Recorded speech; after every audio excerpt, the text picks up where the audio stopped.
Filmuose ar serialuose santykiai vyksta tarsi savaime. Tačiau ar realiame gyvenime viskas vyksta taip paprastai?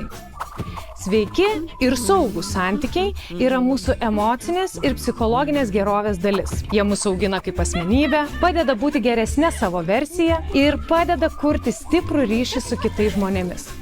Tačiau ne visi santykiai gali būti priskiriami sveikiems. Tad kyla klausimas, kaip juos atskirti? Sveikus santykius nusako kelios pagrindinės savybės: pagarba, lygiavertiškumas, atvira komunikacija ir daugelis kitų. Tokiuose santykiuose kiekvienas iš draugų ar partnerių priimami kaip lygiaverčiai ir lygiavertės. Gali išsakyti savo mintis, jausmus ir poreikius, nubrėžti ribas ir žinoti, jog bus girdimas ar girdima, jog jo arba jos ribos bus gerbiamos ir išlaikomos, bei priimamos tokios emocijos ir jausmai, kokie jaučiami. Žinoma, svarbu ne tik galimybė išsisakyti, tačiau ir gebėjimas klausytis ir suprasti partnerio ar partnerės, draugo ar draugės perspektyvą, nes tai leidžia kurti glaudesnį ir stipresnį tarpusavio ryšį. Visa tai skatina būti patikimu ar patikima, bei žinoti, kad galime pasitikėti vienas kitu ar viena kita. Ar tai reiškia, jog sveikuose santykiuose nevyksta konfliktai? Tikrai ne. Konfliktai ar pykčiai nėra išvengiami. Tačiau sveikuose santykiuose ir saugiuose santykiuose konfliktai sprendžiami konstruktyviai, bandant rasti bendrus susitarimus, išlaikant pagarbą ir atsižvelgiant į abiejų draugų ar partnerių pusės.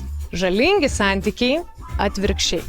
Jie ne tik mūsų neaugina, tačiau žemina bei kenkia mūsų savivertei ir savęs priėmimui. Neretai gali palikti ilgalaikę žalą bei priversti mus jaustis nepakankamais ar nepakankamomis. Jų apibūdinimas šiek tiek kitoks. Tai fizinis, emocinis, psichologinis, seksualinis ar ekonominis smurtas, manipuliacija, noras kontroliuoti kitą žmogų, vertimas kažką daryti prieš tavo valią, pasyvus agresyvumas, nepagarba, galios atsiradimas santykyje ir nemažai kitų savybių. Kartais prisirišama prie žmogaus, galbūt įsimylima, o galbūt ir mylime tą žmogų. Tačiau jaučiame, jog santykis krypsta į žalingą pusę. Ar tai reiškia, kad turi santykiuose kentėti? Ne. Santykiai turi būti malonūs tau ir kitam žmogui.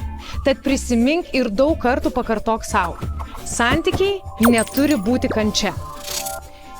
Ar tai reiškia, kad iškilus bet kokiam iššūkiui turi skirti su savo draugu ar drauge, partneriu ar partnerė? Taip pat ne. Pabandykite kartu atrasti sprendimus iššūkiams. Bendrai aptarkite, kaip galite augti, ar kaip abu ar abi jaučiatės tame santykyje. O kas tau yra sveiki santykiai?